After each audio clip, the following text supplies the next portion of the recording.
नमस्कार। एक बार फिर इस चैनल में आप सभी का स्वागत है। आज हम कक्षा 10 गणित के फर्स्ट चैप्टर को हल कर रहे थे, जिसमें हमने 1.1 के प्रश्नों को और उसके उदाहरणों को हल किया। आज हम प्रश्नावली 1.2 के प्रश्नों को हल करेंगे, जिसमें पहला प्रश्न दिया है, निम्नलिखित संख्याओं को अभाज्य गुणनखंडों के गुणनफल के रूप में व्यक्त कीजिए। हमें इसमें जो नीचे संख्याएं दी गई हैं, उन संख्याओं के हमें अभाज्य गुणनखंड निकालना है और उन गुणनखंडों को गुणनफल के रूप में व्यक्त करना है। तो इस पहले प्रश्न में हमें 5 संख्याएं दी गई हैं, जिनके हम अभाज्य गुणनखंड निकाल करके उनको गुणनफल के रूप में व्यक्त करेंगे। तो प्रश्नावली 1.2 के हम प्रश्नों को हल करते हैं। तो पहले प्रश्न का हल कर देंगे, जिसमें से पहली जो हमें संख्या दी गई है वो है 140। तो सबसे पहले हम 140 के अभाज्य गुणनखंड ज्ञात करेंगे। अभाज्य गुणनखंड ज्ञात करने के बाद फिर हम इसको लिखेंगे 2 गुणे 2 गुणे 5 गुणे 7, जिस तरह से हमारे गुणनखंड आए हैं। फिर हम इनको घात के रूप में लिखेंगे, यानी 2 का गुणा 2 बार है, फिर गुणा 5 की घात 1 बार है और 7 1 बार है। तो इसको हम फाइनली गुणा के रूप में लिख देंगे, 2 की घात 2 गुणा 5 की घात 1 का मतलब 5 और 7 की घात 1 का मतलब 7। तो हमने संख्या के अभाज्य गुणनखंडों को गुणनफल के रूप में लिखा।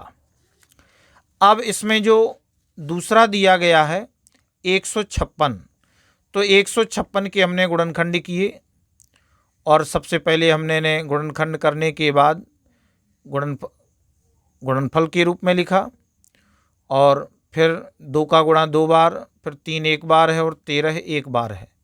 तो फिर हमने इनके अभाज्य गुणनखंडों को गुणनफल के रूप में लिखा। इसी प्रकार से 3825, इसके भी हम गुणनखंड कर लेंगे। गुणनखंड करने के बाद फिर हम इनको घातों के रूप में लिख कर के इसको हम उत्तर दे देंगे।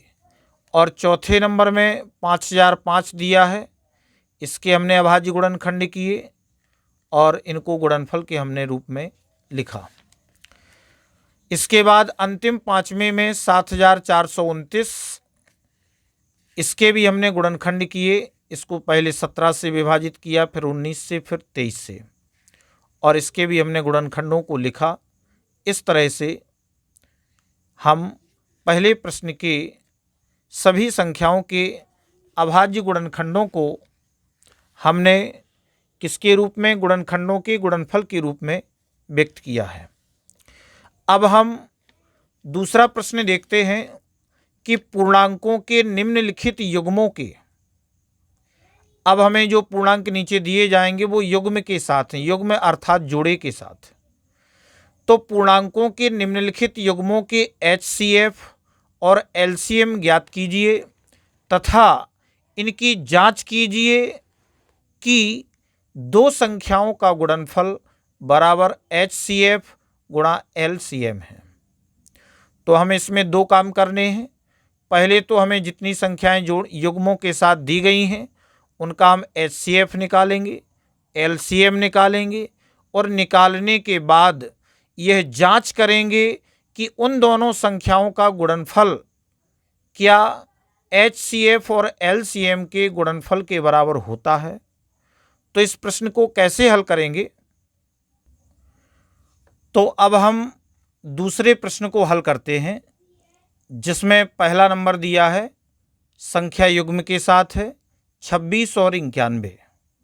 तो 26 और 91 के जब हम HCF और LCM ज्ञात करेंगे तो सबसे पहले हम इनके गुणनखंड करते हैं।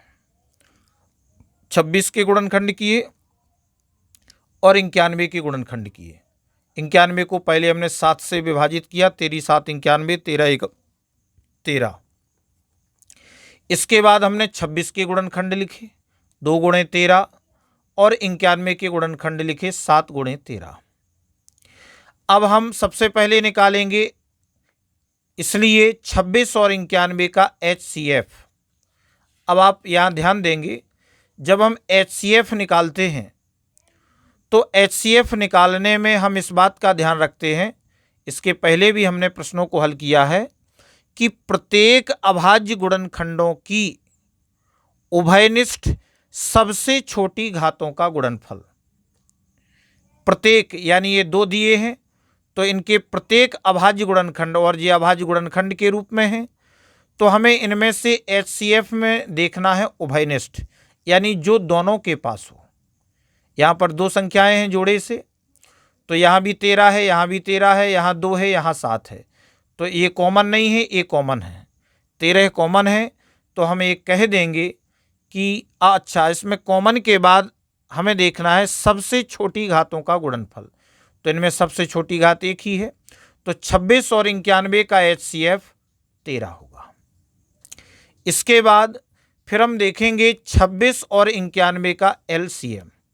तो LCM में हमने बताया था कि प्रत्येक अभाज्य गुणनखंडों की सबसे बड़ी घातों का गुणनफल, सबसे बड़ी घातों का, और प्रत्येक यानी इसमें 2 भी है तो हम 2 भी लिखेंगे, फिर 7 दिया है फिर हम 7 भी लिखेंगे, और 13 दिया है तो हम 13 लिखेंगे।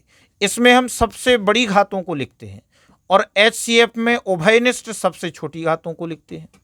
तो अब इनका हमने गुणा किया तो कितना आया, 182। अब HCF और LCM निकलने के बाद अब हमें इसकी करनी है जांच, और जांच में क्या करना है, हमें ये बताना है कि 2 संख्याओं का गुणनफल, अर्थात दोनों संख्याओं का गुणनफल बराबर HCF गुणे LCM, ये हमें बताना है। तो पहले हम लेफ्ट हैंड साइड में दोनों संख्याओं का गुणनफल, 2 संख्याओं का गुणनफल, संख्याएं कौन कौन सी हैं, 26 और 91, तो हमने 26 और 91 का गुणा किया तो आया 2366। अब राइट हैंड में हमें HCF गुणे LCM दिया है, तो हमने दोनों को निकाल लिया है। HCF 13 आया है और LCM 182 आया है, तो जब हम 13 और 182 का गुणा करेंगे तब हमारा उत्तर 2366 आता है। तो हम कह देंगे अतः दोनों संख्याओं का गुणनफल या 2 संख्याओं का गुणनफल बराबर HCF गुणे LCM। इस तरह से हम पहली संख्याओं की युग्मों का हल इस तरह से हम कर पाएंगे। अब इसके बाद दूसरे नंबर में पूछा गया है कि 510 और 92, फिर से हमें युग्म के रूप में 2 पूर्णांक दिए हैं, तो हम 510 के अभाज्य गुणनखंड करेंगे और 92 के हम अभाज्य गुणनखंड कर लेंगे। इस तरह से हमने इनके अभाज्य गुणनखंड कर लिए। अब इनको हम गुणा के रूप में लिखेंगे, 510 के गुणनखंड लिख लिए, 92 के लिख लिए, इस तरह से हमने इनको लिख लिया है। अब हमें निकालना है HCF, 510 और 92। तो HCF में हमने बताया है कि प्रत्येक अभाज्य गुणनखंडों की उभयनिष्ठ सबसे छोटी घातों का गुणनफल। अब हम यहाँ देखते हैं सबसे छोटी घात, यहाँ 2 की घात 2 है और यहाँ 2 है, तो हम 2 की घात 1 को सम्मिलित करेंगे, सबसे छोटी घात। यहाँ पर 3 है, यहाँ नहीं है, यहाँ 5 है, यहाँ नहीं है, और यहाँ 17 है और यहाँ नहीं है, यहाँ 23 है तो यहाँ नहीं है। तो इस प्रकार से जो उभयनिष्ठ होगा वो 2 की घात 1 अर्थात 2 होगा। जब हम LCM निकालेंगे 510 और 92 का, तो LCM में हम क्या लिखते हैं कि प्रत्येक अभाज्य गुणनखंडों की सबसे बड़ी घातों का गुणनफल। अब सबसे बड़ी घात यहाँ पर देखो 2 1 है और 2 की घात 2 यहाँ है, तो हम इसमें से बड़ी घात लेंगे 2 की घात 2, फिर हम 3 को लेंगे, फिर हम 5 को लेंगे, फिर 17 को लेंगे, इसके बाद फिर 23 को लेंगे, क्योंकि इसमें तो सबको लेते हैं, प्रत्येक अभाज्य गुणनखंडों की सबसे बड़ी घातों का गुणनफल, तो हम सभी को लेते हैं। और जब हम इनका गुणा करते हैं तो हमें मिलता है 23,460। हमने HCF निकाल लिया और LCM निकाल लिया। अब हमें इन दोनों युग्मों की जांच करना है, तो हम जांच करेंगे दोनों संख्याओं का गुणनफल। अब हमें संख्याएं कौन कौन सी दी गई हैं, 510 और 92। तो हमने यहाँ पर 510 और 92 का गुणा किया तो हमारा उत्तर आया 46,920। अब आप करेंगे HCF गुणे LCM।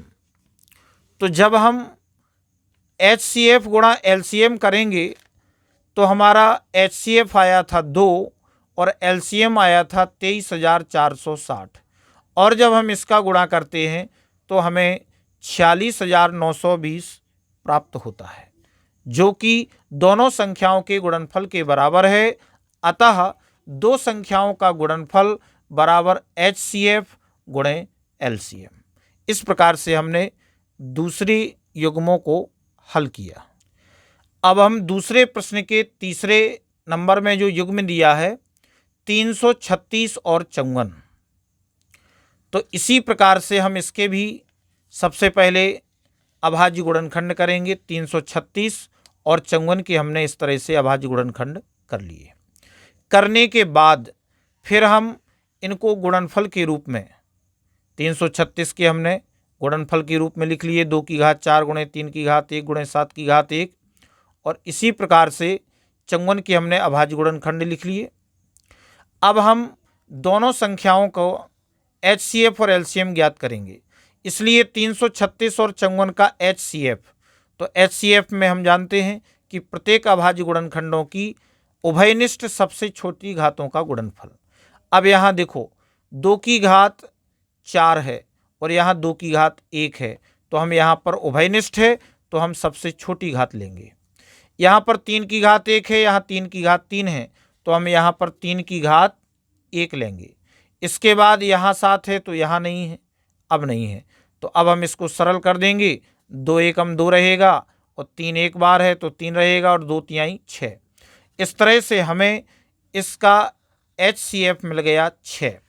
लेकिन जब हम 336 और 54 का LCM निकालते हैं तो LCM में हमें प्रत्येक अभाज्य गुणनखंडों की सबसे बड़ी घातों को लिखना है। तो यहाँ पर 2 की घात 1 है, यहाँ 2 की घात 4 है, तो हम यहाँ 2 की घात 4 ले लेंगे। यहाँ 3 की घात 3 है, यहाँ 3 की घात 1 है, तो 3 की घात 3 ले लेंगे। यहाँ पर 7 की घात 1 है, तो हमने 7 की घात 1 ले लिया, सभी को ले लिया। अब हम सरल करते हैं। 2 की घात 4 का मतलब 16 है, गुणा 3 की घात 3 का मतलब 3 तरका 9 है 27, और 7 की घात 1 का मतलब 7। जब हम इन तीनों का गुणा करेंगे तो हमें मिलेगा 3024। इस तरह से हमने LCM ज्ञात कर लिया। अब हमें इन दोनों की जांच करनी है, तो जांच में हम लिखेंगे कि दोनों संख्याओं का गुणनफल, अब दोनों संख्याएं कितनी हैं, 336 और 54, तो हमने 336 और 54 का गुणा किया तो आया 18,144। इसके बाद जब हमने HCF गुणा LCM किया तो अब HCF 6 दिया है और गुणा LCM है 3024। जब हमने इसका गुणा किया तो हमें उत्तर मिला 18,144। तो इस प्रकार से अब हम उत्तर में कह देंगे, अतः दोनों संख्याओं का गुणनफल बराबर HCF गुणे LCM। इस तरह से इस दूसरे प्रश्न में जो हमें 3 युग्मों के रूप में पूर्णांक दिए गए थे, हमने उन पूर्णांकों के HCF और LCM ज्ञात किए और उन दोनों की जांच की। तो अब हम तीसरा प्रश्न देखते हैं कि अभाज्य गुणनखंडन विधि द्वारा निम्नलिखित पूर्णांकों के HCF और LCM ज्ञात कीजिए।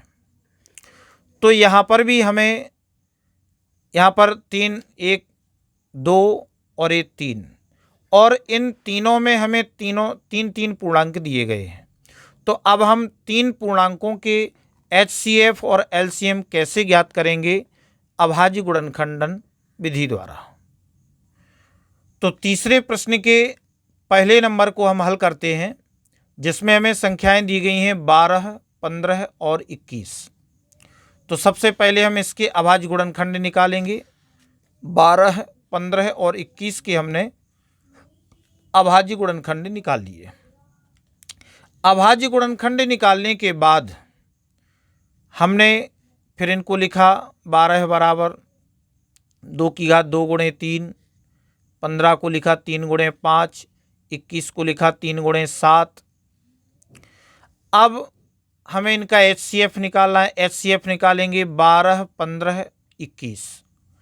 तो हम पहले से जानते हैं कि प्रत्येक अभाज्य गुणनखंडों की उभयनिष्ठ सबसे छोटी घातों का गुणनफल। देखो ये लिखना अनिवार्य नहीं है, लेकिन अगर प्रश्न 2 नंबर में आता है तो हम इसको नहीं भी लिखेंगे तब भी कोई बात नहीं। लेकिन अगर यही प्रश्न 3 से 4 नंबर में आता है तब हमें इस भाषा का लिखना अनिवार्य है। ये आपको विशेष ध्यान से समझना है। तो हमने अब इसमें देखा HCF में, तो HCF में हम देखते हैं कि 2 सभी में नहीं है, 3 सभी में है, 5 नहीं है और 7 नहीं है। तो 3 की घात 1 जो कि आपकी उभयनिष्ठ है और सभी के पास है, तो इन तीनों का जो HCF आया वह 3 आया। अब हम LCM देखते हैं 12, 15, 21। तो इसमें लिखा जाता है प्रत्येक अभाज्य गुणनखंडों की सबसे बड़ी घातों का गुणनफल। अब यहाँ पर सबसे बड़ी घातें 2 के लिए 2 की घात 2 है और 3 की घात 1 है, गुणे 5 गुणे 7। इस तरह से हम सभी को लिख लेंगे और सरल करने के बाद हमारा उत्तर आता है 420। इस तरह से हमने HCF और LCM निकाला। अब इसके बाद तो तीसरे प्रश्न के दूसरे नंबर को हम देखते हैं, जिसमें 3 दिए हैं, 17, 23 और 29। तो हम सबसे पहले इसके अभाज्य गुणनखंड लिखते हैं 17 के, 23 के और 29 के, जो कि उसी के द्वारा ही काटे जाते हैं। अब हमने इनको गुणनफल के रूप में लिखा। 17 के गुणनखंड लिखे, 1 गुणे 17 यानी 1 की घात 1, 17 की घात 1। फिर हमने 23 के लिखे और इसी प्रकार से हमने 29 के लिखे। अब हम निकालते हैं HCF 17, 23 और 29। तो हम HCF में देखते हैं प्रत्येक अभाज्य गुणनखंडों की उभयनिष्ठ सबसे छोटी घातों का गुणनफल। तो यहाँ पर उभयनिष्ठ तो हम 1 ही देख रहे हैं, 1 की घात 1, तो इसका उत्तर आया 1। जब हम इसका LCM निकालते हैं 17, 23 और 29 का, तो LCM में तो वो सभी संख्याएं आती हैं। तो इसमें 1 गुणा 17 गुणा 23 गुणे 29, और जब हम इन चारों का गुणा करते हैं तो उत्तर आता है 11,339।